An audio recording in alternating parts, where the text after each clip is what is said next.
എല്ലാവർക്കും നമസ്കാരം. നമ്മളിന്ന് പഠിക്കാൻ പോകുന്നത് +1 കെമിസ്ട്രിയാണ്. ആ +1 കെമിസ്ട്രിയിലെ ചാപ്റ്റർ വൈസ് ആയിട്ട് നമുക്കൊരു ക്വിക്ക് റിവിഷൻ നടത്താം. 10ാം ക്ലാസ്സിൽ നമ്മൾ പഠിച്ചതിൽ ഒരു ടെസ്റ്റ് ആയിട്ടായിരുന്നു ഉൾപ്പെടുത്തിയിരുന്നതെങ്കിൽ +1 രണ്ട് പാർട്ടായിട്ടാണ് നമുക്ക് കെമിസ്ട്രി പഠിക്കാനായിട്ടുള്ളത്. അതിലെ ഫസ്റ്റ് പാർട്ടില് 7 ഭാഗങ്ങളായിട്ടാണ് തിരിച്ചേക്കുക. അപ്പൊ 7 ഭാഗങ്ങളിലെ first chapter some basic concept of chemistry എന്നാണ് നമ്മുടെ ഫസ്റ്റ് പാഠത്തിന്റെ പേര്. അപ്പൊ ആ വാക്ക് സൂചിപ്പിക്കുന്നത് പോലെ തന്നെ ബേസിക് ആയിട്ടുള്ള അവയർനെസ്, മാറ്ററിന്റെ ക്ലാസിഫിക്കേഷൻ, മോൾ കൺസെപ്റ്റ്, അതേപോലെ മൊളാലിറ്റി, സൊല്യൂഷന്റെ കാറ്റഗറികളെ കുറിച്ചും ഇതൊക്കെ ആയിരിക്കാം നമ്മൾ ഫസ്റ്റ് ചാപ്റ്ററിൽ ചർച്ച ചെയ്യുക. അപ്പൊ ചാപ്റ്ററിന്റെ പേര് some basic concept of chemistry എന്നാണ്. ഇനി രണ്ടാമത്തെ പാഠം സ്ട്രക്ചർ ഓഫ് ആറ്റം എന്നാണ്. ഈ സ്ട്രക്ചർ ഓഫ് ആറ്റം നമ്മൾക്ക് മുൻധാരണയുള്ളതാണ്. ആറ്റത്തിന്റെ ക്ലാസിഫിക്കേഷൻ, പ്രോട്ടോൺ, ന്യൂട്രോൺ, ഇലക്ട്രോണിന്റെ ക്ലാസിഫിക്കേഷനുകളെ കുറിച്ചും അതേപോലെ തന്നെ ബോർ മോഡല്, റൂദർഫോർഡ് മോഡല് ഇങ്ങനെയുള്ള ക്ലാസിഫിക്കേഷനുകളെ കുറിച്ചും പിന്നീട് കുറച്ച് അധികമായിട്ടുള്ള അതിന്റെ ഷേപ്പ്, ഓറിയന്റേഷനെ കുറിച്ചൊക്കെ ആയിരിക്കാം നമ്മൾ ഈ പാഠത്തിൽ ഉൾക്കൊള്ളിച്ചിരിക്കുക. അപ്പൊ രണ്ടാമത്തെ പാഠത്തിന്റെ പേര് ഓർത്ത് വെച്ചേക്കുക, സ്ട്രക്ചർ ഓഫ് ആറ്റം ആണ്. ഇനി മൂന്നാമത്തെ പാഠമാണെങ്കിലോ classification of element and periodicity in property എന്നാണ് ചാപ്റ്ററിന്റെ പേര്. അപ്പം പീരിയോഡിക് ക്ലാസിഫിക്കേഷൻ, ഇപ്പൊ എലമെന്റുകളെ ക്ലാസിഫൈ ചെയ്തിരിക്കുക, പീരിയോഡിക് ടേബിളിന്റെ ആവിഷ്കരണം. ഇപ്പൊ പീരിയോഡിക് ടേബിൾ നമ്മൾ പഠിച്ചത് മെന്റലീഫിന്റെ പീരിയോഡിക് ടേബിൾ പഠിച്ചിട്ടുണ്ട്. Henry Moseley, Dobereiner, Newlands law of octaves ഇതൊക്കെ മുൻ ക്ലാസ്സുകളിൽ പഠിച്ചതുപോലെ തന്നെയാണ് ഇവിടെ അഡീഷണൽ ആയിട്ട് കുറച്ച് കാര്യം കൂടെ, അതായത് electron negativity, electron gain enthalpy, പിന്നെ 100ൽ കൂടുതലുള്ള സംഖ്യകൾക്ക് എങ്ങനെ IUPAC നെയിം കൊടുക്കാം എന്നതൊക്കെ ആയിരിക്കാം ഈ മൂന്നാമത്തെ ചാപ്റ്ററിൽ നമ്മൾ ഉൾക്കൊള്ളിച്ചിരിക്കുക. അപ്പൊ നമ്മുടെ മൂന്നാമത്തെ ചാപ്റ്ററിന്റെ പേര് classification of elements and periodicity in property എന്നാണ്. ഇനി തൊട്ടടുത്ത ചാപ്റ്റർ, നാലാമത്തെ chapter chemical bonding and molecular structure ആണ്. അപ്പൊ chemical bonding and molecular structure ഇതൊരു വലിയ ചാപ്റ്റർ ആണ്. ഈ ചാപ്റ്ററിൽ നമ്മൾ തുടക്കത്തിലെ പഠിച്ച കാര്യങ്ങൾ കോവാലന്റ് ബോണ്ട്, അയോണിക് ബോണ്ടിങ്ങിലാണ് സ്റ്റാർട്ട് ചെയ്യുന്നതെങ്കിലും ഒത്തിരി കാര്യങ്ങൾ, അതായത് മോളിക്യൂളിന്റെ ഷേപ്പ് എങ്ങനെയാണ്, VSEPR തിയറി, അതേപോലെ ഇതിന്റെ ഓറിയന്റേഷൻ എങ്ങനെയാണ്, hybridisation, sigma bond, pi bond, molecular orbital എന്ന് പറഞ്ഞ് കുറച്ചൊരു വലിയ ചാപ്റ്റർ ആണ്. നമുക്ക് ഒത്തിരി പ്രയോജനം ചെയ്യുന്ന ഒരു ചാപ്റ്റർ ആണ് ഈ നാലാമത്തെ chapter chemical bonding and molecular structure. ഇനി അഞ്ചാമത്തെ ചാപ്റ്റർ സ്റ്റേറ്റ്സ് ഓഫ് മാറ്റർ എന്നാണ് പേര്. ആ സ്റ്റേറ്റ്സ് ഓഫ് മാറ്ററിൽ മാറ്ററിന്റെ ക്ലാസിഫിക്കേഷൻ, ഇപ്പൊ മാറ്ററിനെ ക്ലാസിഫൈ ചെയ്യുന്നത് നമ്മൾ ഫസ്റ്റ് ചാപ്റ്ററിൽ സം ബേസിക് കൺസെപ്റ്റിൽ പഠിക്കും. അതിലെ മാറ്ററിന്റെ ക്ലാസിഫിക്കേഷൻ ആയിട്ടുള്ള ലിക്വിഡും ഗ്യാസിനെ കുറിച്ചായിരിക്കാം നമ്മൾ സ്റ്റേറ്റ്സ് ഓഫ് മാറ്റർ എന്ന് പറഞ്ഞ് +1 ഈ പാഠത്തിൽ അഞ്ചാമത്തെ പാഠത്തിൽ പഠിക്കുക. ഇനി സോളിഡ്സിന്റെ ക്ലാസിഫിക്കേഷനെ കുറിച്ച് അടുത്ത വർഷം നമുക്ക് വിശദമായി പഠിക്കാനുണ്ട്. ഫസ്റ്റ് ചാപ്റ്ററിന്റെ പേര് +2 സോളിഡ് സ്റ്റേറ്റ് എന്ന് തന്നെയാണ്. അപ്പൊ അഞ്ചാമത്തെ ചാപ്റ്റർ +1 ഓർക്കുക സ്റ്റേറ്റ്സ് ഓഫ് മാറ്റർ ആണ്. ഇനി ആറാമത്തെ ചാപ്റ്റർ തെർമോഡൈനാമിക്സ്. ഈ തെർമോഡൈനാമിക്സിനെ കുറിച്ച് നമ്മൾ നേരത്തെ കേട്ടതോ കാര്യങ്ങളൊന്നും പഠിച്ചിട്ടില്ല. പക്ഷെ ഇതിൽ ചെറിയ രണ്ട് കാര്യങ്ങൾ നമ്മൾ കേട്ടിട്ടുണ്ട്, എക്സോതെർമിക് റിയാക്ഷനും എൻഡോതെർമിക് റിയാക്ഷനും. ഇപ്പൊ ടെമ്പറേച്ചർ എങ്ങനെ ഇൻഫ്ലുവൻസ് ചെയ്യുന്നു, system surrounding, open system, closed system, isolated system ഇങ്ങനെയുള്ള സിസ്റ്റങ്ങളെ കുറിച്ചും അത് എങ്ങനെയാണ് പ്രവർത്തിക്കുക, എന്താൽപി, എൻട്രോപ്പി, അതേപോലെ ഗിബ്സ് എനർജി കാറ്റഗറി ഇതൊക്കെ വരുന്നതാണ്. ഇത് നമ്മൾ മുൻ വർഷങ്ങളിൽ പഠിച്ചിട്ടുള്ള കാര്യങ്ങളൊന്നുമല്ല. അപ്പൊ ടെമ്പറേച്ചർ എങ്ങനെ സ്വാധീനിക്കുന്നു എന്നതിനെ കുറിച്ചായിരിക്കാം നമ്മുടെ ആറാമത്തെ ചാപ്റ്റർ ആയിട്ടുള്ള തെർമോഡൈനാമിക്സിൽ നമ്മൾ പഠിക്കാറുള്ളത്. ഇനി തൊട്ടടുത്ത ചാപ്റ്റർ ഏഴാമത്തെ പാഠം ഇക്വിലിബ്രിയം എന്നാണ്. ആ ഇക്വിലിബ്രിയം എന്ന് പറഞ്ഞ പാഠം അത് രണ്ട് കാറ്റഗറികളായിട്ട് തന്നെ തിരിച്ചിട്ടുണ്ട്. ലെങ്തി ചാപ്റ്റർ ആണ്. അതിൽ കെമിക്കൽ ഇക്വിലിബ്രിയവും അയോണിക് ഇക്വിലിബ്രിയം എന്നാണ് തരംതിരിച്ചിരിക്കുക. അപ്പൊ ആ കെമിക്കൽ ഇക്വിലിബ്രിയം ഭാഗത്തിൽ നമ്മൾ 10ാം ക്ലാസ്സിൽ പഠിച്ചിട്ടുണ്ട് ലെ Chatelier principal, forward reaction, backward reaction, equilibrium state എന്ന് പറഞ്ഞാൽ എന്താണ്, ലെ ഷാറ്റ്ലിയർ പ്രിൻസിപ്പിൾ അനുസരിച്ചിട്ട് എങ്ങനെയായിരിക്കാം മാറ്റങ്ങൾ വരിക, ഇത്രയും നമ്മുടെ കെമിക്കൽ ഇക്വിലിബ്രിയം പാർട്ടിൽ ഉൾപ്പെടുത്തിയിട്ടുണ്ട്. ഇനി അയോണിക് ഇക്വിലിബ്രിയത്തിലാണെങ്കിലോ ആസിഡുകളുടെ ക്ലാസിഫിക്കേഷനുകളെ കുറിച്ചിട്ടാണ്.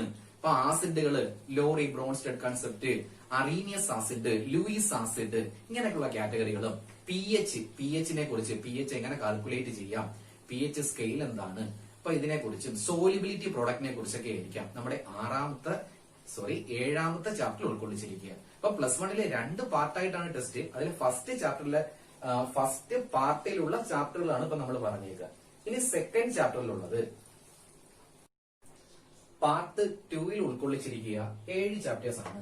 അതിൽ 8ാമത്തെ ചാപ്റ്റർ എന്ന് പറയുക റിഡോക്സ് റിയാക്ഷൻ ആണ്. ആ റിഡോക്സ് റിയാക്ഷൻ എന്ന് പറഞ്ഞ കാറ്റഗറിയിൽ നമ്മൾ 10ാം ക്ലാസ്സിലൊക്കെ പഠിച്ചതാണ്. ഓക്സിഡേഷൻ, റിഡക്ഷൻ, ഓക്സിഡേഷൻ, റിഡക്ഷൻ ഒരുമിച്ച് നടക്കുന്ന പ്രവർത്തനങ്ങൾ റിഡോക്സ് റിയാക്ഷൻ. പിന്നെ കുറച്ച് കാര്യങ്ങളോടുണ്ട്. ഇക്വേഷൻ ബാലൻസ് ചെയ്യുക. അപ്പൊ ഇക്വേഷൻ ബാലൻസ് ചെയ്യുന്നത് നോർമൽ കേസിലുള്ള കാര്യങ്ങൾ നമുക്കറിയാം. പക്ഷെ ഇവിടെ അയോണിക് ഫോമിലുള്ള ഇക്വേഷൻ അത് ബാലൻസ് ചെയ്യാനായിട്ട് രണ്ട് മാർഗങ്ങളുണ്ട്. ഓക്സിഡേഷൻ നമ്പറും ഉണ്ട്. ഹാഫ് റിയാക്ഷൻ മെത്തേഡ് എന്നാണ് തരംതിരിച്ചിരിക്കുക. പിന്നെ അത്യാവശ്യം കുറച്ച് സെല്ലുകളെ കുറിച്ചും ഈ പാഠത്തിൽ ഉൾക്കൊള്ളിച്ചിട്ടുണ്ട്. അപ്പൊ നമ്മുടെ 8ാമത്തെ ചാപ്റ്ററിന്റെ പേര് റിഡോക്സ് റിയാക്ഷൻ ആണ്. ഇനി 9ാമത്തെ ചാപ്റ്റർ ഹൈഡ്രജൻ എന്നാണ് അതിന്റെ പേര്. അപ്പൊ ഹൈഡ്രജൻ അതൊരു ചാപ്റ്റർ ആയിട്ട് നമ്മുടെ പീരിയോഡിക് ടേബിളിലെ ഹൈഡ്രജനെ ഒരു ചാപ്റ്ററിൽ ഉൾക്കൊള്ളിച്ചിരിക്കുകയാണ്. ആ ഹൈഡ്രജൻ എന്ന് പറഞ്ഞ പാഠത്തിൽ നമുക്ക് 3 കാര്യങ്ങൾ പഠിക്കാനായിട്ടുണ്ട്. Hydrogen, water, hydrogen peroxide. അപ്പൊ ഹൈഡ്രജൻ എങ്ങനെ നിർമ്മിക്കാൻ പറ്റും, അതിന്റെ പ്രിപ്പറേഷൻ എന്താണ്, അതിന്റെ പ്രോപ്പർട്ടി എന്താണ്, അതിന്റെ ഫിസിക്കൽ പ്രോപ്പർട്ടി, കെമിക്കൽ പ്രോപ്പർട്ടി, ഹൈഡ്രൈഡുകളെ കുറിച്ചും ഇത്രയുമാണ് ഹൈഡ്രജൻ എന്ന് പറഞ്ഞ ഭാഗത്തിൽ ഉൾക്കൊള്ളിച്ചിരിക്കുക. ഇനി 2ാമത്തെ അതിലെ പാർട്ടായിട്ടുള്ള വാട്ടർ, വാട്ടറിന്റെ ട്രീറ്റ്മെന്റുകൾ, ഹാർഡ് വാട്ടർ, സോഫ്റ്റ് വാട്ടർ, അതിനെ എങ്ങനെ നീക്കം ചെയ്യാൻ പറ്റും, ഹാർഡ്നെസിനെ ഇല്ലാതാക്കാനുള്ള മാർഗങ്ങൾ എന്തൊക്കെയാണ്. തൊട്ടടുത്ത ഭാഗമായിട്ട് വരിക ഹൈഡ്രജൻ പെറോക്സൈഡ് ആണ്. ആ ഹൈഡ്രജൻ പെറോക്സൈഡിന്റെ നിർമ്മാണം, ഫിസിക്കൽ പ്രോപ്പർട്ടി, കെമിക്കൽ പ്രോപ്പർട്ടി, അതിന്റെ സ്ട്രക്ചർ എങ്ങനെയാണ്, അതിന്റെ ഓക്സിഡൈസിങ് ആക്ഷൻ എങ്ങനെയാണ്, ഇത്രയും ഉൾക്കൊള്ളിച്ചതാണ് നമ്മുടെ 9ാമത്തെ ചാപ്റ്റർ ആയിട്ടുള്ള ഹൈഡ്രജൻ എന്ന് പറഞ്ഞ പാഠത്തിൽ. ഇനി 10ാമത്തെ ചാപ്റ്ററിന്റെ പേരാണെങ്കിലോ എസ് ബ്ലോക്ക് എന്നാണ് പാഠത്തിന്റെ പേര്. ആ എസ് ബ്ലോക്ക് നമ്മൾ SPDF സബ്ഷെല്ലുകൾ പഠിച്ചിട്ടില്ലയോ? ആ സബ്ഷെല്ലില് എസ് ബ്ലോക്ക് നമ്മുടെ ആൽക്കലി മെറ്റലും ആൽക്കലൈൻ എർത്ത് മെറ്റൽ കാറ്റഗറികളില്ലയോ? ആ മെറ്റലില് എസ് ബ്ലോക്കിനെ മാത്രം നമ്മൾ തരംതിരിച്ചു. പീരിയോഡിക് ടേബിളില് 1ാമത്തെയും 2ാമത്തെയും ഗ്രൂപ്പുകൾ മാത്രം ഉൾക്കൊള്ളിച്ച്. ഇപ്പൊ 1ാമത്തെ ഗ്രൂപ്പിലുള്ള എലമെന്റുകൾ നമുക്കറിയാം. Lithium, sodium, potassium, rubidium, caesium, francium ആണ്. ഇനി 2ാമത്തെ ഗ്രൂപ്പിലുള്ള മെറ്റലുകളാണെങ്കിലോ beryllium, magnesium, calcium, strontium, barium, radium. അതിനെ ആൽക്കലി മെറ്റലുകളെന്നും ആൽക്കലൈൻ എർത്ത് മെറ്റലുകളെന്നും നമ്മൾ പഠിച്ചിട്ടുണ്ട്. അപ്പൊ ഈ ആൽക്കലി മെറ്റലും ആൽക്കലൈൻ എർത്ത് മെറ്റലുകളും അതിന്റെ physical property, chemical property, oxidising action, preparation കാര്യങ്ങളെ കുറിച്ചാണ് ഈ എസ് ബ്ലോക്ക് എന്ന് പറഞ്ഞ പാഠത്തിൽ ഉൾക്കൊള്ളിച്ചിരിക്കുക. ഇനി തൊട്ടടുത്ത പാഠം പി ബ്ലോക്ക് എന്നാണ്. അപ്പൊ പി ബ്ലോക്ക് നമ്മുടെ പീരിയോഡിക് ടേബിളില് 13 മുതൽ 18 വരെ അല്ലയോ നമ്മൾ പി ബ്ലോക്കിൽ ഉൾക്കൊള്ളിച്ചിരിക്കുക. അപ്പൊ 13 മുതൽ 18 വരെ ഉള്ളതിൽ നമുക്ക് +1 പഠിക്കാനായിട്ടുള്ളത് 13ഉം 14 മാത്രമാണ്. അപ്പൊ 15, 16, 17, 18 ഗ്രൂപ്പുകൾ സെക്കൻഡ് ഇയറിലാണ് നമുക്ക് പഠിക്കാനായിട്ടുള്ളത്. അപ്പൊ ഫസ്റ്റ് ഇയറിലെ പി ബ്ലോക്ക് എന്ന് പേര് തന്നെയാണ്. പക്ഷെ എന്താണ് അതിൽ 13ാമത്തെ ഗ്രൂപ്പ്, 13ാമത്തെ ഗ്രൂപ്പിലുള്ള എലമെന്റുകൾ അറിയാമോ?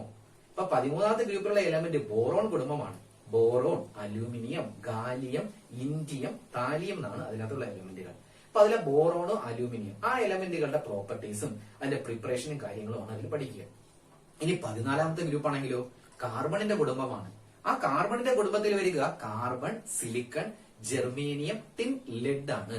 അപ്പൊ അതിൽ നമുക്ക് അത്യാവശ്യം 2 എലമെന്റുകളെങ്കിലും കാർബണിനെ കുറിച്ചും സിലിക്കണിനെ കുറിച്ചും പഠിക്കുന്നുണ്ട്. അപ്പൊ ഈ പറഞ്ഞ പി ബ്ലോക്ക് എന്ന് പറഞ്ഞ +1 ചാപ്റ്ററിൽ ആകെ ഈ 2 കാര്യങ്ങളേ ഉള്ളൂ. ബോറോണിനെ കുറിച്ചും അതിന്റെ കുറച്ച് കോമ്പൗണ്ടും ഉണ്ട്, കാർബണിന്റെ കുറച്ച് കോമ്പൗണ്ടുകൾ. പിന്നെ നിങ്ങൾ പഠിച്ച അലോട്രോപ്പുകൾ, അലോട്രോപ്പിസം ഓർമ്മയുണ്ടോ? Compound having same chemical property but different in physical appearance. കാര്യം ഡയമണ്ട് ഉണ്ട്, ഗ്രാഫൈറ്റ് ഉണ്ട്, 2 കാർബണിന്റെ രൂപാന്തരങ്ങളാണ്. 2നെ കരിച്ചാൽ എന്തായിരിക്കാം? കരിയാണ് നമുക്ക് കിട്ടുക. പക്ഷെ 2 കാഴ്ചയിൽ എങ്ങനെയായിരിക്കാം? അത് തന്നെയാണ്. അപ്പൊ അത് ഡിഫറന്റ് ആയിട്ടുള്ള ഫിസിക്കൽ അപ്പിയറൻസ് ആയിരിക്കാം, സെയിം കെമിക്കൽ പ്രോപ്പർട്ടി ആണ്. അപ്പൊ അങ്ങനെയുള്ള കാർബണിന്റെ അലോട്രോപ്പുകളെ കുറിച്ച് നമുക്ക് ഈ പാഠത്തിൽ ഉൾക്കൊള്ളിച്ചിട്ടുണ്ട്. അപ്പൊ നമ്മുടെ +1 പി ബ്ലോക്കിൽ വരുന്നത് 13ഉം 14 ചാപ്റ്ററിൽ ഇപ്പൊ ബോറോണിന്റെ ഫാമിലിയെ കുറിച്ചുമുണ്ട്, കാർബണിന്റെ ഫാമിലിയെ കുറിച്ചും പഠിക്കാനായിട്ടുണ്ട്. ബാക്കിയുള്ളത് നമുക്ക് അടുത്ത വർഷമാണ് പഠിക്കാനായിട്ടുള്ളത്. ഇനി നമ്മുടെ അടുത്ത പാഠം 12ാമത്തെ പാഠം ഓർഗാനിക് കെമിസ്ട്രിയും അതിൽ കുറച്ച് പ്യൂരിഫിക്കേഷനും ഉണ്ട്. ഞാനിവിടെ ഫസ്റ്റ് എന്നാണ് അടയാളപ്പെടുത്തിയിട്ടുണ്ട്. കാര്യം ഇത് നമ്മുടെ 10ാം ക്ലാസ്സിൽ പഠിച്ചതുപോലെ തന്നെ കുറച്ച് നെയിമിങ്ങും ഫങ്ഷണൽ ഗ്രൂപ്പുകൾ വന്നാൽ എന്തെങ്ങനെയായിരിക്കാം അതിന്റെ നെയിമിങ്ങളെ കുറിച്ചും അത്യാവശ്യം കുറച്ച് ടേമുകളൊക്കെ ഉള്ളൂ. അതായത് ഇലക്ട്രോഫൈല്, ന്യൂക്ലിയോഫൈല് അങ്ങനെയുള്ള കാര്യങ്ങളെ കുറിച്ചും. പിന്നെ അതിന്റെ സെക്കൻഡ് ആയിട്ട് വരുന്നുണ്ട്. ഇതിൽ തന്നെ വരുന്ന 2ാമത്തെ ഭാഗം എന്ന് വെച്ചാൽ പ്യൂരിഫിക്കേഷനുകളാണ്. നമുക്ക് ഓർഗാനിക് കോമ്പൗണ്ടുകളെ നമുക്ക് എങ്ങനെ പ്യൂരിഫൈ ചെയ്യാം, അതിനുള്ള മാർഗങ്ങൾ എന്താണ്, ക്വാണ്ടിറ്റേറ്റീവ് അനാലിസിസ് എന്ന് പറഞ്ഞാൽ എന്താണ്, ക്വാളിറ്റേറ്റീവ് അനാലിസിസ് എന്ന് പറഞ്ഞാൽ എന്താണ്. ഇപ്പൊ നമ്മൾ കെമിസ്ട്രി എഴുതി വെച്ചേർന്നേക്കുക. അപ്പൊ നമുക്ക് പ്രാക്ടിക്കലിന് 2 കാര്യങ്ങളായിട്ടായിരിക്കാം. പ്രാക്ടിക്കൽ പരീക്ഷയ്ക്ക് നമുക്ക് ക്വാണ്ടിറ്റേറ്റീവ് അനാലിസിസും ഉണ്ട്, ക്വാളിറ്റേറ്റീവ് അനാലിസിസും ഉണ്ട്. അപ്പൊ എന്താണ് ക്വാളിറ്റേറ്റീവ് അനാലിസിസ് എന്ന് വെച്ചാലേ നമുക്ക് പ്രാക്ടിക്കൽ ആയാലും വാച്ച് ക്ലാസ്സിനകത്ത് കുറെ സാൾട്ട് തട്ടിയിട്ട് തരും. അപ്പൊ ആ സാൾട്ട് വെച്ചിട്ട് നമ്മൾ എന്ത് ചെയ്യുന്നുണ്ട്, അത് ഏതാണെന്ന് കണ്ടെത്തി അനലൈസ് ചെയ്ത് റിപ്പോർട്ട് ചെയ്ത് കൊടുക്കാറുണ്ട്. അപ്പൊ അപ്പൊ അതിനകത്ത് നമ്മൾ എടുത്ത് ടെസ്റ്റ് ട്യൂബിൽ തട്ടിയിട്ടുക, ഓരോരോ കാര്യങ്ങൾ ചെയ്യുക. അപ്പൊ റിയാക്ഷൻ, എക്സ്പെരിമെന്റ്, ഒബ്സർവേഷൻ, റിയാക്ഷന്റെ ഫലമായിട്ട് പല കാറ്റഗറികളായിട്ട് മാറും. അവിടെ നമുക്ക് എടുക്കുന്നതിന് അളവൊന്നുമില്ല, തട്ടിയിടുന്നു, അതിനകത്ത് ഓരോ റിയാക്ഷൻ നടത്തുന്ന കാര്യങ്ങളൊക്കെ നോക്കുന്നുണ്ട്. അതെന്തായിരിക്കാം? ക്വാളിറ്റേറ്റീവ് അനാലിസിസ് ആണ്. അതിന്റെ ഗുണനിലവാരം നോക്കുന്നതായിരിക്കും. പക്ഷെ നേരെ മറിച്ച് ക്വാണ്ടിറ്റേറ്റീവ് അനാലിസിസ് ഉണ്ട്. അപ്പാരറ്റസ്, പിപ്പറ്റ്, ബ്യൂററ്റ് എന്നൊക്കെ പറഞ്ഞ അപ്പാരറ്റസ് വെച്ചിട്ട് കറക്റ്റ് എക്സാക്ട് ആയിരിക്കണം നമുക്ക് നിർമ്മിക്കാനുള്ളത്. അപ്പൊ ആ ഒരു ഡ്രോപ്പിലെ കളർ ചേഞ്ച് വരുന്നുണ്ട്, അതൊക്കെ കാൽക്കുലേറ്റ് ചെയ്യുന്നത് ക്വാണ്ടിറ്റേറ്റീവ് അനാലിസിസ് ആണ്. അപ്പൊ ആ ക്വാളിറ്റേറ്റീവും ക്വാണ്ടിറ്റേറ്റീവ് അനാലിസിനെ കുറിച്ച് ഒരു ധാരണ തരുന്നതാണ് നമ്മുടെ ഓർഗാനിക് കെമിസ്ട്രി എന്ന് പറഞ്ഞ ചാപ്റ്റർ. നെക്സ്റ്റ് വരുന്നത് ഹൈഡ്രോ കാർബൺ ആണ്. അപ്പൊ hydro carbon, compounds of hydrogen and carbons are called hydro carbon. അങ്ങനെയുള്ള ഹൈഡ്രോ കാർബണിന്റെ ക്ലാസിഫിക്കേഷനുകളെ കുറിച്ച് നമ്മൾ കുഞ്ഞു ക്ലാസ്സുകളിൽ പഠിച്ചതാണ്. അപ്പൊ അതിൽ കുറച്ചും കൂടെ വ്യക്തമായിട്ട് നമുക്ക് ആൽക്കൈനുകളെ കുറിച്ചും ആൽക്കീനുകളെ കുറിച്ചും ആൽക്കൈനുകളെ കുറിച്ചും അതോടൊപ്പം ആരോമാറ്റിക് കോമ്പൗണ്ടുകളെ കുറിച്ചും പഠിക്കാനുണ്ട്. ഇതൊരു വലിയ ചാപ്റ്റർ ആണ്. ആ ചാപ്റ്ററിൽ നമുക്ക് ഈ പറഞ്ഞതിന്റെ ഓരോന്നിന്റെ ഫിസിക്കൽ പ്രോപ്പർട്ടി, കെമിക്കൽ പ്രോപ്പർട്ടി, ഇതെങ്ങനെ നിർമ്മിക്കാൻ പറ്റും, അതിന്റെ റിയാക്ഷനുകൾ എന്തൊക്കെയാണ്, അത്യാവശ്യം നമുക്ക് ബേസ് ആയിട്ടുള്ള കാര്യങ്ങളെല്ലാം ഇതിനകത്തുണ്ട്. അപ്പൊ ഇത് പറഞ്ഞത് എന്താന്ന് വെച്ചാല് നമ്മുടെ +1 ഇപ്പൊ ഓർഗാനിക് കെമിസ്ട്രി എന്ന് പറഞ്ഞൊരു പാഠമുണ്ട്. ആ രണ്ടാമത്തെ പാഠം ഹൈഡ്രോ കാർബൺ. ഇതൊക്കെ പഠിച്ചാലേ നമുക്ക് സെക്കൻഡ് ഇയറിലെ കാര്യങ്ങൾ ചെയ്യാൻ പറ്റൂ. സെക്കൻഡ് ഇയറിൽ ഇതേപോലെ തന്നെ 2 ടെസ്റ്റ് ഉൾക്കൊള്ളിച്ചിരിക്കുക. അപ്പൊ അവിടെ ചാപ്റ്ററുകളുടെ എണ്ണം കൂടുതലാണ്. ഇവിടെ 14 ആണെങ്കിൽ അവിടെ 16 പാഠമുണ്ട്. സെക്കൻഡ് ടെസ്റ്റ് മൊത്തം ഓർഗാനിക് എന്നുള്ള രീതിയിലായിരിക്കാം. അപ്പൊ സെക്കൻഡ് ടെസ്റ്റിനകത്ത് ആയത് 4 ചാപ്റ്റർ ഓർഗാനിക് ആണ്. അപ്പൊ ആ ഓർഗാനിക്കിന്റെ ഓരോ ബേസ് കാര്യങ്ങളും നമ്മുടെ ഈ ഹൈഡ്രോ കാർബണിലുണ്ട്. അപ്പൊ ഈ ഒരു ചാപ്റ്റർ നമുക്ക് കുറച്ചും കൂടെ വ്യക്തമായിട്ട് ശ്രദ്ധിച്ചും പഠിക്കേണ്ടതാണ്. അപ്പൊ നമ്മുടെ ചാപ്റ്റർ 13ാമത്തെ ചാപ്റ്റർ ആയിരുന്നു ഹൈഡ്രോ കാർബൺ. ഇനി 14ാമത്തെ ചാപ്റ്റർ ഈ എൻവയോൺമെന്റൽ കെമിസ്ട്രി എന്നാണ്. അപ്പൊ ആ ചാപ്റ്റർ നമ്മൾ നേരത്തെ പഠിച്ച കാര്യങ്ങളൊക്കെ തന്നെയാണ്. എന്തായിരിക്കാം എൻവയോൺമെന്റൽ കെമിസ്ട്രിയിൽ വരിക? ആസിഡ് റെയിൻ എന്ന് പറഞ്ഞ കാറ്റഗറി, അതേപോലെ തന്നെ pH, ആസിഡ് റെയിൻ കാറ്റഗറികള്, പിന്നീട് എൻവയോൺമെന്റൽ issues, global warming, greenhouse effect കാറ്റഗറികൾ, യൂട്രോഫിക്കേഷൻ, പഠിച്ച കാര്യങ്ങൾ, soil pollution, air pollution, noise pollution. ഇപ്പൊ ചുരുക്കി പറഞ്ഞാല് എൻവയോൺമെന്റൽ കെമിസ്ട്രി, പാരിസ്ഥിതിക പ്രശ്നങ്ങൾ അതെങ്ങനെയാണ് ഉണ്ടായിരിക്കാം, അതുമായി ബന്ധപ്പെട്ട കാര്യങ്ങളായിരിക്കും അതിൽ ഉൾക്കൊള്ളിച്ചിരിക്കുക.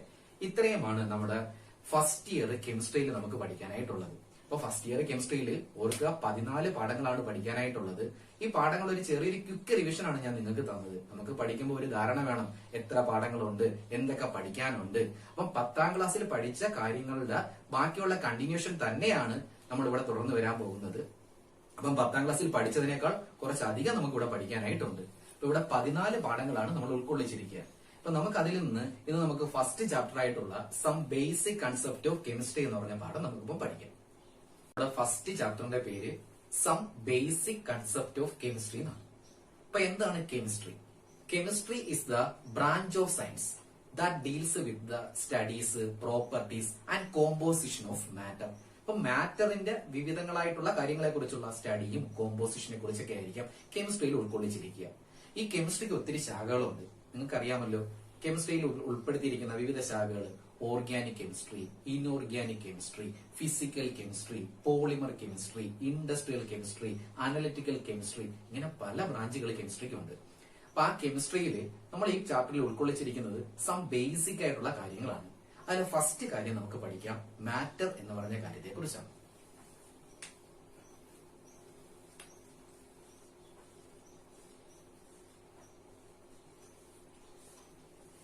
എന്താണ് മാറ്റർ? മാറ്റർ നമ്മൾ കുഞ്ഞു ക്ലാസ്സിലെ കേട്ട കാര്യങ്ങളാണ്. കാര്യം ഈ ചാപ്റ്റർ ഒരു സം ബേസിക് കൺസെപ്റ്റ് എന്നാണ്. ബേസിക് അവയർനെസ് വരുത്തിയതിനു ശേഷമാണ് ബാക്കിയുള്ള കാര്യങ്ങൾ നമുക്ക് പഠിക്കാനായിട്ടുള്ളത്. അപ്പൊ അതിൽ മാറ്റർ നമ്മളെല്ലാം കേട്ടതാണ്. മാറ്റർ ദ്രവ്യം എന്നാണ് അറിയപ്പെടാറുള്ളത്. എന്താണ് മാറ്റർ? എന്റെ ഈ കയ്യിലിരിക്കുന്ന പേന നോക്കൂ, ഇതൊരു മാറ്റർ അല്ലേ? ഞാൻ ഒരു മാറ്ററാണ്, നിങ്ങൾ ഒരു മാറ്റർ ആവാം. ചുറ്റുപാടുമുള്ള ചോക്ക്, പേന, നമുക്ക് ചുറ്റുമുള്ള എല്ലാ വസ്തുക്കളും ഒരു മാറ്ററാണ്. അപ്പൊ എന്താണ് മാറ്റർ എന്ന് ചോദിച്ചാല് anything which occupy space and mass is called matter. സ്ഥിതി ചെയ്യാൻ സ്ഥലം ആവശ്യമുള്ളതും നിശ്ചിതമായ ഭാരമുള്ളതുമായ ഏതൊരു വസ്തുവിനെയും വിളിക്കുന്ന പേരാണ് മാറ്റർ. അപ്പൊ എന്താണ് matter? Anything which occupy space and mass is called matter. സ്ഥിതി ചെയ്യാൻ സ്ഥലം വേണം, നിശ്ചിതമായിട്ടുള്ള ഭാരവും വേണം. അങ്ങനെയുള്ള ഏതൊരു വസ്തുവിനെയും വിളിക്കുന്ന പേരെന്താണ്? മാറ്റർ എന്നാണ് അറിയപ്പെടാറുള്ളത്. അപ്പൊ എന്താണ് മാറ്ററിന്റെ definition? Anything which occupy space and mass is called matter. Okay, ഒന്നുകൂടെ ഓർത്ത് വെക്കുക. എന്താണ്? സ്ഥിതി ചെയ്യാൻ സ്ഥലം ആവശ്യമുള്ളതും നിശ്ചിതമായ ഭാരമുള്ളതുമായ ഏതൊരു വസ്തുവിനെയും വിളിക്കുന്ന പേരാണ് മാറ്റർ എന്നറിയപ്പെടാറുള്ളത്. എനിത്തിങ്, ഏതായിക്കോട്ടെ, anything which occupy space and mass is called matter. Okay, അപ്പൊ ഇങ്ങനെയുള്ള മാറ്ററിന്റെ ക്ലാസിഫിക്കേഷൻ നമ്മൾ കേട്ടിട്ടുള്ളതാണ്. അപ്പൊ on the base of physical property matter can be classified into three main categories. On the basis of physical property, matter can be classified into three main categories. അതിലെ first കാറ്റഗറിക്ക് വിളിക്കുന്ന പേര് solid എന്നാണ് അറിയപ്പെടാറുള്ളത്. രണ്ടാമത്തേതാണെങ്കിലോ liquid എന്നാണ് അറിയപ്പെടുക. മൂന്നാമത്തെ കാറ്റഗറിക്ക് അറിയപ്പെടുന്ന പേര് gas എന്നാണ് അറിയപ്പെടുക. അപ്പൊ on the base of physical property matter can be classified into three main category. അപ്പൊ ത്രീ മെയിൻ കാറ്റഗറിയെ ഞാൻ പറഞ്ഞിട്ടുള്ളൂ. അപ്പൊ ഇനി ഇതിൽ കൂടുതലുണ്ടല്ലോ. അപ്പൊ എന്തായിരിക്കും നാലാമത്തെ സ്റ്റേറ്റ്? നാലാമത്തെ സ്റ്റേറ്റിനെ വിളിക്കുന്ന പേര് പ്ലാസ്മ എന്നാണ് അറിയപ്പെടാറുള്ളത്. പ്ലാസ്മ സ്റ്റേറ്റ് ഇല്ലയോ? അപ്പൊ അഞ്ചാമത്തെ ആണെങ്കിലോ ബോസ്-ഐൻസ്റ്റീൻ സ്റ്റേറ്റ് ആണ്. ആറാമത്തതോ ഫെർമിയോണിക് സ്റ്റേറ്റ് ഉണ്ട്. ഏഴാമത്തെ സ്റ്റേറ്റ് സൂപ്പർ ഫ്ലൂയിഡ് ആണ്, അതായത് സൂപ്പർ ലിക്വിഡ് ആയിട്ടുള്ള കാറ്റഗറി ഗ്ലൂക്കോൺ സ്റ്റേറ്റ് എന്ന് അറിയപ്പെടാറുണ്ട്. ഇനി എട്ടാമത്തെ സ്റ്റേറ്റും കണ്ടുപിടിച്ചിട്ടുണ്ട്. അപ്പൊ നമുക്ക് അത്യാവശ്യമായിട്ട് നമുക്ക് അറിയേണ്ടുള്ളത് നമ്മുടെ ഈ പാഠത്തിൽ ഉൾക്കൊള്ളിച്ചിരിക്കുന്നത് ഈ മൂന്ന് കാര്യങ്ങളെ കുറിച്ചായിരിക്കാം. On the base of physical property matter can be classified into three main category. മൂന്ന് മെയിൻ കാറ്റഗറികളായിട്ടാണ് തരംതിരിച്ചിരിക്കുക: സോളിഡ്, ലിക്വിഡ്, ഗ്യാസ്. അപ്പൊ സോളിഡ് സ്റ്റേറ്റ്, ലിക്വിഡ് സ്റ്റേറ്റ്, മൂന്നാമത്തെ ഗ്യാസ് സ്റ്റേറ്റ് എന്നല്ല പറയുക. ഗ്യാസിനെ എല്ലാം കൂടെ കളക്റ്റീവായിട്ട് വിളിക്കുന്ന പേരെന്താണ്? ഗേഷ്യസ് എന്നാണ് അറിയപ്പെടാറുള്ളത്. ഗേഷ്യസ് സ്റ്റേറ്റ് ആണ്. അപ്പൊ നമ്മൾ പറഞ്ഞ കാര്യങ്ങൾ ഒന്നുകൂടെ ഓർക്കുക. മാറ്റർ ആണ് ഫസ്റ്റ് പറഞ്ഞത്. എന്താണ് matter? Anything which occupy space and mass is called matter. Anything which occupy space and mass is called matter. On the base of physical property matter can be classified into three main category. മൂന്ന് main കാറ്റഗറികളായിട്ടാണ് തരംതിരിച്ചിരിക്കുക. ബാക്കിയുള്ളതുണ്ട് കേട്ടോ. പക്ഷെ നമുക്കിപ്പോ വേണ്ടത് എന്താണ്? മൂന്ന് കാറ്റഗറികളെ കുറിച്ചാണ്. അല്ലെ, ഫസ്റ്റ് കാറ്റഗറിക്ക് വിളിക്കുന്ന പേര് എന്താണ്? സോളിഡ് ആണ്, സോളിഡ് സ്റ്റേറ്റ് ആണ്. രണ്ടാമത്തത് ലിക്വിഡ് സ്റ്റേറ്റ് ആണ്. മൂന്നാമത്തത് ഗേഷ്യസ് സ്റ്റേറ്റ് ആണ്, ഗ്യാസ് ആണ്. ഗ്യാസിനെ കളക്റ്റീവായിട്ട് വിളിക്കുന്ന പേര് ഗേഷ്യസ് സ്റ്റേറ്റ് ആണ്. ഓക്കെ, നമുക്കിനി ഇതിന്റെ പ്രോപ്പർട്ടീസിനെ കുറിച്ച് വീണ്ടും പഠിക്കാം.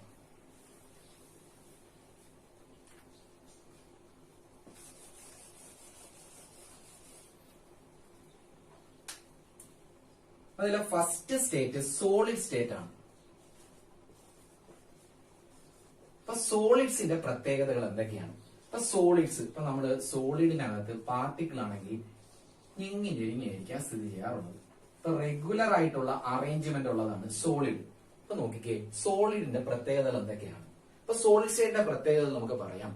Solids have definite shape, mass, volume. ഒരു സോളിഡ് എടുക്കുകയാണെങ്കിൽ അതിന് ഡെഫിനിറ്റ് ആയിട്ടുള്ള ഒരു ഷേപ്പ് കാണും, മാസ് ഉണ്ട്, വോളിയം ഉണ്ട്. Solids have definite shape, mass and volume. The intermolecular distance is very very short. The intermolecular distance is very short എന്ന് വെച്ചാൽ എന്താ? ഞെങ്ങിഞ്ഞെരിഞ്ഞിരിക്കുക. ഇന്റർമോളിക്കുലർ ഡിസ്റ്റൻസ് കുറവാണ്. അപ്പൊ അതിന്റെ ഫോഴ്സ് ഓഫ് അട്രാക്ഷൻ എങ്ങനെയായിരിക്കാം? ഫോഴ്സ് ഓഫ് അട്രാക്ഷൻ കൂടുതലായിരിക്കാം. The intermolecular distance is very short. The intermolecular force of attraction is very high. They are incompressible and rigid. Incompressible and rigid എന്ന് വെച്ചാൽ എന്താ? കംപ്രസ് ചെയ്യാൻ ബുദ്ധിമുട്ടായിരിക്കാം. Solids hard ആണ്. അപ്പൊ solids have definite shape, mass and volume. The intermolecular distance is very short. The intermolecular force of attraction is very high. ഇങ്ങനെയുള്ള സോളിഡ്സിന് ചലന സ്വാതന്ത്ര്യം ഉണ്ടോ? അതിന് ചലിക്കാൻ പറ്റുമോ? അപ്പൊ സോളിഡ്സിന് ചലന സ്വാതന്ത്ര്യം ഉണ്ട്. എങ്ങനെയെന്ന് വെച്ചാൽ അത് ഓടിപ്പോവുകയല്ല. ഒരു സോളിഡ് എടുക്കുകയാണെങ്കിൽ അതിനുള്ള കോൺസ്റ്റിറ്റ്യൂവന്റ് പാർട്ടിക്കിൾ എന്ന് പറയുക ആറ്റം ആകാം, അയോൺ ആകാം, മോളിക്യൂൾ ആകാം. ഇങ്ങനെയുള്ള കോൺസ്റ്റിറ്റ്യൂവന്റ് പാർട്ടിക്കിളുകൾ ഓസിലേറ്റ് ചെയ്യാറുണ്ട്, വൈബ്രേറ്റ് ചെയ്യാറുണ്ട്. അങ്ങനെ വൈബ്രേറ്റ് ചെയ്യുന്നത് കൊണ്ട് നമുക്ക് പറയാം എന്തുണ്ട്? സോളിഡ്സിന് ചലന സ്വാതന്ത്ര്യമുണ്ട്. എന്ന് വെച്ചാൽ സോളിഡ് എടുത്തു വെച്ചാൽ ഓടി പോകാന്നല്ല, ആ രീതിയിലുള്ള ചലന സ്വാതന്ത്ര്യമല്ല. ആ സോളിഡ്സിനകത്തുള്ള കോൺസ്റ്റിറ്റ്യൂവന്റ് പാർട്ടിക്കിളുകൾ എന്ത് ചെയ്യാറുണ്ട്? വൈബ്രേറ്റ് ചെയ്യാറുണ്ട്. അപ്പൊ സോളിഡ്സിന്റെ പ്രത്യേകത എന്തൊക്കെയാ പറഞ്ഞത്? Solids have definite shape, mass and volume. Constituent particle, അത് നിർമ്മിച്ചിരിക്കുന്ന അടിസ്ഥാന ഘടകങ്ങൾ എന്ന് പറയുക ആറ്റം ആകാം, അയോൺ ആകാം, മോളിക്യൂൾ ആകാം. ഇനി തന്മാത്രകൾ തമ്മിലുള്ള അകലം എങ്ങനെയായിരിക്കാം? ഞെങ്ങിഞ്ഞെരിഞ്ഞായിരിക്കും ഇരിക്കുക. ഇനി അവരുടെ ഫോഴ്സ് ഓഫ് അട്രാക്ഷനോ വളരെ കൂടുതലായിരിക്കാം. ഇനി ഇത് ഇൻകംപ്രസിബിൾ ആണ്, റിജിഡ് ആണ്, കട്ടിയുള്ളതാണ്, കാഠിന്യമുള്ളതാണ്. They can oscillate about their mean position. ഞാൻ ഒന്നും കൂടെ കൺക്ലൂഡ് ചെയ്യാം, ഒന്നും കൂടെ ശ്രദ്ധിക്കണേ. സോളിഡ്സിന്റെ പ്രോപ്പർട്ടിയാണ് പറയാൻ പോകുന്നത്. ഇപ്പൊ solids have definite shape, mass and volume. കിട്ടിയ ഒന്നാമത്തെ point. Solids have definite shape, mass and volume. The constituent particles R atom, ions and molecule. Okay, they are the intermolecular distance is very small. The intermolecular force of attraction is very high. They are incompressible and rigid. Incompressible ആണ്, rigid ആണ്, കട്ടിയുള്ളതാണ്. They can oscillate about their mean position. Okay, ഇപ്പൊ നമ്മൾ പറഞ്ഞത് മാറ്ററിന്റെ ക്ലാസിഫിക്കേഷനുകളെ കുറിച്ചാണ്. Anything which occupies space and mass is called matter. On the basis of physical property, matter can be classified into three main categories: solid, liquid and gas. അപ്പൊ അതിലെ സോളിഡ്സിന്റെ പ്രത്യേകതകൾ: solids have definite shape, mass and volume. The constituent particles are atom, ions or molecule. The intermolecular distance is very short. Intermolecular force of attraction is very high. They are incompressible and rigid. They can oscillate about their mean position. ഇത് സോളിഡ്സിന്റെ property ആണ്.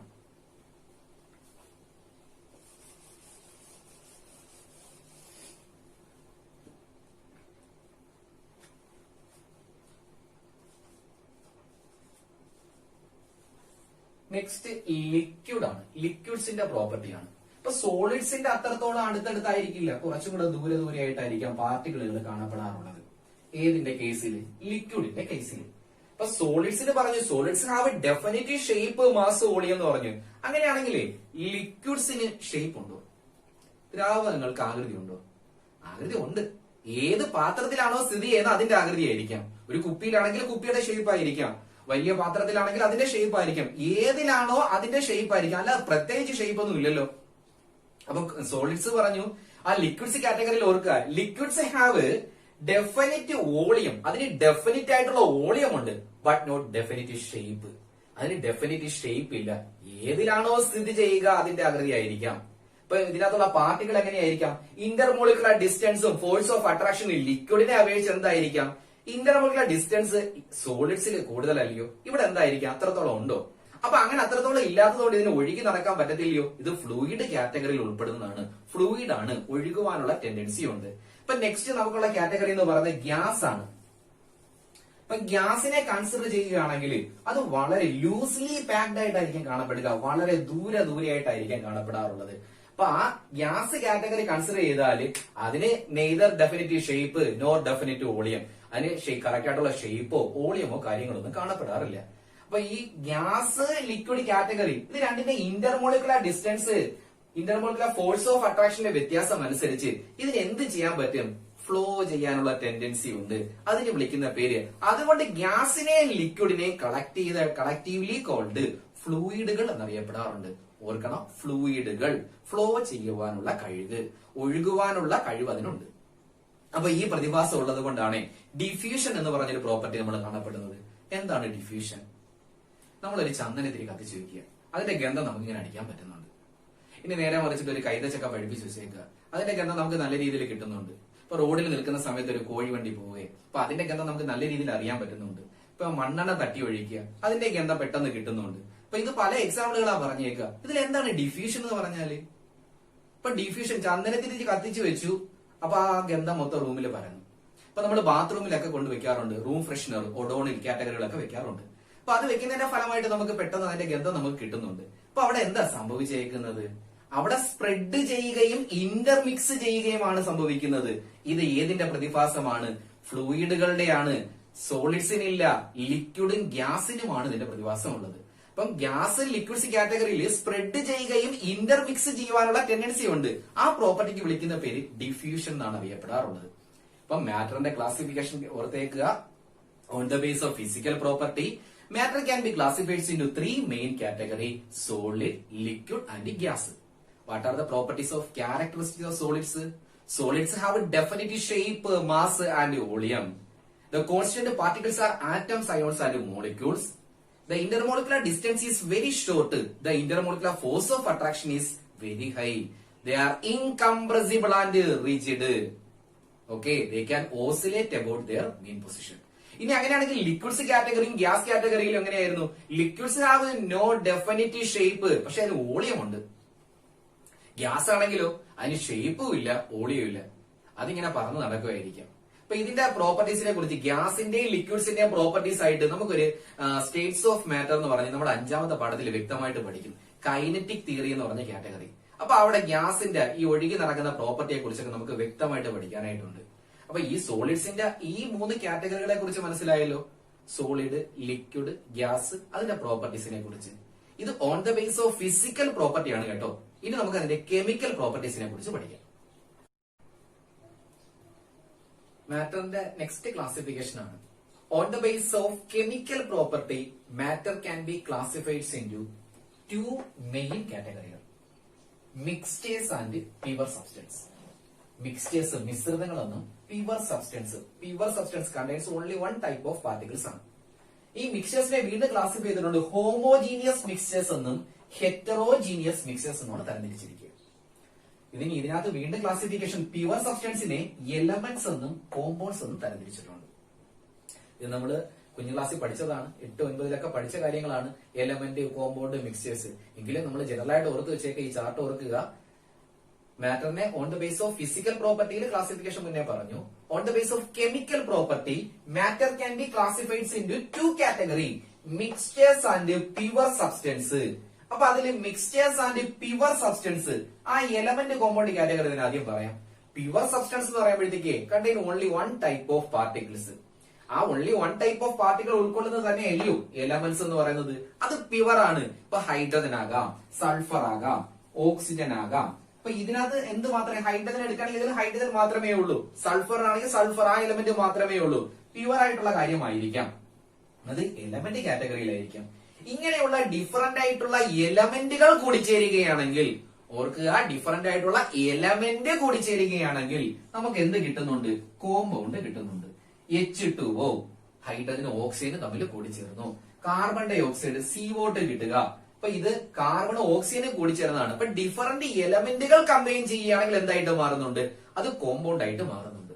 ഇനി next category പറഞ്ഞു mixtures ആണ്. Mixtures എന്ന് പറയുമ്പോൾ മിശ്രിതങ്ങളാണ്. More than 1 type of പാർട്ടികൾ ആയിരിക്കാം, 2ൽ കൂടുതൽ പദാർത്ഥങ്ങളായിരിക്കാം കാണപ്പെടാറുള്ളത്. അപ്പൊ അതിൽ 1ാമത്തെ കാറ്റഗറി ഹോമോജീനിയസ് മിക്സ്ചേഴ്സ് എന്നാണ് പറയുന്നത്. അപ്പൊ എന്താണ് ഹോമോജീനിയസ് മിക്സ്ചേഴ്സ് എന്ന് ചോദിച്ചാല്, ഇപ്പൊ ഒരു എക്സാമ്പിൾ ആയിട്ട് നമുക്ക് പറയാം ഷുഗർ സൊല്യൂഷൻ. നമുക്കൊരു പഞ്ചസാര ലൈന് തയ്യാറാക്കിയാലോ. ഇപ്പൊ നമ്മളൊരു ഗ്ലാസ് എടുക്കുകയാണ്, ആ ഗ്ലാസ്സിനകത്തോട്ട് കുറച്ച് പഞ്ചസാര തട്ടിയിട്ടു, കുറെ വെള്ളം ഒഴിച്ചു വെച്ചു. നമ്മൾ അതിനെ ഷേക്ക് ചെയ്ത് അല്ലെങ്കിൽ നമ്മൾ ആറ്റുകയൊക്കെ ചെയ്തിട്ട് ഒരു ഷുഗർ സൊല്യൂഷൻ തയ്യാറാക്കി വെച്ചു. ആ ഷുഗർ സൊല്യൂഷനെ നമ്മൾ ടേസ്റ്റ് ചെയ്ത് നോക്കിയാൽ, ത്രൂ ഔട്ട് എവിടെ നോക്കിയാലും, ഏത് ഭാഗത്ത് നിന്ന് എടുത്ത് ടേസ്റ്റ് ചെയ്ത് നോക്കിയാലും നമ്മൾ ആ ചേർത്തേക്കുന്ന ആ പഞ്ചസാരയുടെ ആനുപാതികമായിട്ടുള്ള മധുരം നമുക്ക് കിട്ടത്തില്ലയോ? അതൊരു ഷുഗർ സൊല്യൂഷൻ ആണ്. ആ ഷുഗർ സൊല്യൂഷൻ അതിൽ നല്ല രീതിയിൽ ലയിച്ച് കഴിയുകയാണെങ്കിൽ, ഡിസോൾവ് ചെയ്യുകയാണെങ്കിൽ പിന്നീട് നമുക്ക് ആ പഞ്ചസാര കാണാൻ പറ്റുന്നുണ്ടോ? അപ്പൊ ആ ഷുഗർ സൊല്യൂഷൻ എടുത്തിട്ട് നമ്മൾ ഒരു അരിപ്പ ഉപയോഗിച്ച് അരിക്കുകയാണ്. ആ അരിച്ച് കഴിയുമ്പോഴത്തേക്ക് വെള്ളം താഴെ പോയിട്ട് പഞ്ചസാര മുകളിൽ നിൽക്കുവോ? ഇല്ലല്ലോ. ആ പഞ്ചസാരയും വെള്ളവും കൂടെ കലർന്നിട്ടില്ലയോ താഴോട്ട് പോവുക? അതൊരു ഹോമോജീനിയസ് ആണ്. ചായ ഇടുക, അപ്പൊ ചായയുടെ ഇൻഗ്രീഡിയന്റ് പല പല കാര്യങ്ങൾ ചേർത്തിട്ടാണ് ഉണ്ടാക്കുക. അപ്പൊ വെള്ളം, പാലും, തേയിലയും പഞ്ചസാരയും എല്ലാം കൂടെ ചേർത്തു. അപ്പൊ ഇതെല്ലാം കൂടെ ചേർത്ത് കിട്ടുന്ന ചായ നമ്മളൊരു ഗ്ലാസ്സിൽ കൊണ്ടുവച്ചു. മനസ്സിലോർക്കുക, ചായ. ആ ചായയിൽ ഈ പറഞ്ഞ കാര്യം, പാലിന് വില കൂടുതലായതുകൊണ്ട് അത് മുകളിലാണോ കാണപ്പെടുന്നത്? ഇനി പഞ്ചസാര എന്നാ മാറിയാണോ കാണപ്പെടുക? ഇതെല്ലാം കൂടെ കൂടിച്ചേർന്നൊരു ഏകാത്മകമായിട്ടല്ലയോ കാണപ്പെടാറുള്ളത്? ആ ത്രൂ ഔട്ട് ആ സൊല്യൂഷൻ മൊത്തം കൺസിഡർ ചെയ്താൽ അതിന്റെ ടേസ്റ്റ് തന്നെ അല്ലയോ? അപ്പൊ അതിൽ ഓരോ കാര്യങ്ങളും മാറി നിൽക്കുകയല്ല, അതിലെ പ്രോപ്പർട്ടി, ആ എൻറ്റയർ സൊല്യൂഷന്റെ പ്രോപ്പർട്ടി സെയിം തന്നെയായിരിക്കാം. അങ്ങനെയെങ്കിൽ അതിലെ ഡിഫറന്റ് ആയിട്ടുള്ള പാർട്ടിക്കിളിനെ കാണാൻ കഴിയുന്നില്ല എങ്കിൽ അതിനെ ഹോമോജീനിയസ് എന്നാണ് അറിയപ്പെടാറുള്ളത്. ഹോമോജീനിയസ് മിക്സ്ചേഴ്സ് എന്നാണ്. ഇനി 2ാമത്തെ കാറ്റഗറി എന്ന് പറയാ ഹെട്രോജീനിയസ് മിക്സ്ചേഴ്സ് ആണ്. ഹെട്രോജീനിയസ് മിക്സ്ചേഴ്സ്, അപ്പൊ അതിനകത്തുള്ള ത്രൂ ഔട്ട്, അപ്പൊ എൻറ്റയർ സൊല്യൂഷൻ എടുക്കുകയാണെങ്കിൽ, എക്സാമ്പിൾ ആയിട്ടെ നമ്മളിപ്പോ ഒരു ബീക്കർ എടുത്തു. ആ ബീക്കറിനകത്തോട്ട് കുറച്ച് മഡി വാട്ടർ ആണ്, ചെളി വെള്ളം ഒഴിക്കുക. അപ്പൊ ചെളി വെള്ളം കലർത്തി ഇങ്ങനെ ഇരിക്കുന്ന മഡി വാട്ടർ. കുറച്ച് സമയം കഴിയുകയാണെങ്കിൽ എന്ത് ചെയ്യുന്നുണ്ട്?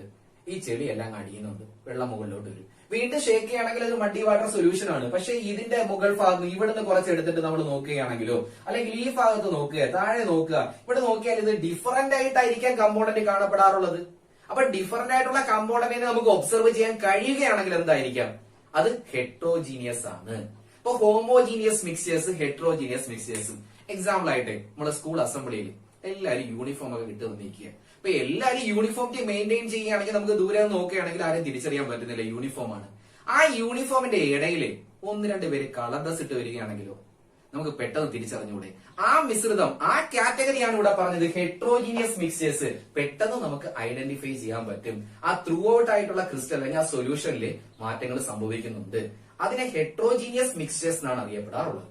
അപ്പൊ ഓർക്കുക, on the base of chemical property matter can be classified into two main category, mixtures and pure substance. മിക്സേഴ്സിനെ രണ്ടായിട്ട് ക്ലാസിഫൈ ചെയ്തിട്ടുണ്ട്, homogeneous mixtures and heterogeneous mixtures എന്നും. ഇനി പ്യുവർ സബ്സ്റ്റൻസിനെ ക്ലാസിഫൈ ചെയ്തിട്ടുണ്ട് രണ്ട് കാറ്റഗറികളായിട്ടാണ്, എലമെന്റ്സ് എന്നും കോമ്പൗണ്ട്സ് എന്നും. അപ്പൊ നിങ്ങൾ ഇത് കണ്ടതിന് ശേഷം നിങ്ങൾ നോട്ട് തയ്യാറാക്കുക. നമ്മളിപ്പം പറഞ്ഞ കാര്യങ്ങളുണ്ടല്ലോ, അതായത് matter, on the base of physical property, solid liquid ഗ്യാസിന്റെ പ്രോപ്പർട്ടികൾ, കെമിക്കൽ പ്രോപ്പർട്ടി, ഇതൊരു ചാർട്ട് വരച്ച് തയ്യാറാക്കുക, നോട്ടിൽ ഉൾപ്പെടുത്തുക. അപ്പം കെമിക്കൽ പ്രോപ്പർട്ടി അനുസരിച്ച് ക്ലാസിഫൈ ചെയ്തിരിക്കുക മിക്സ്ചേഴ്സ് എന്നും പ്യുവർ സബ്സ്റ്റൻസ് എന്നുമാണ്. ഹെട്രോജീനിയസ് മിക്സേഴ്സ്, മിക്സേഴ്സിന്റെ ക്ലാസിഫിക്കേഷൻ ആണ് homogeneous mixtures, heterogeneous mixtures. Pure സബ്സ്റ്റൻസിനെ ക്ലാസിഫൈ ചെയ്തിരിക്കുക എലമെന്റ്സ് എന്നും കോമ്പൗണ്ട്സ് എന്നുമാണ്. അപ്പൊ എലമെന്റ്സ് കൂടിച്ചേരുക കോമ്പൗണ്ട്സ് ആയിട്ട് മാറുക. ഓക്കെ, ഡിഫറന്റ് ആയിട്ടുള്ള എലമെന്റ് കൂടിച്ചേരുക എന്തായിട്ട് മാറുന്നുണ്ട്? അത് കോമ്പൗണ്ട് ആയിട്ട് മാറുന്നുണ്ട്.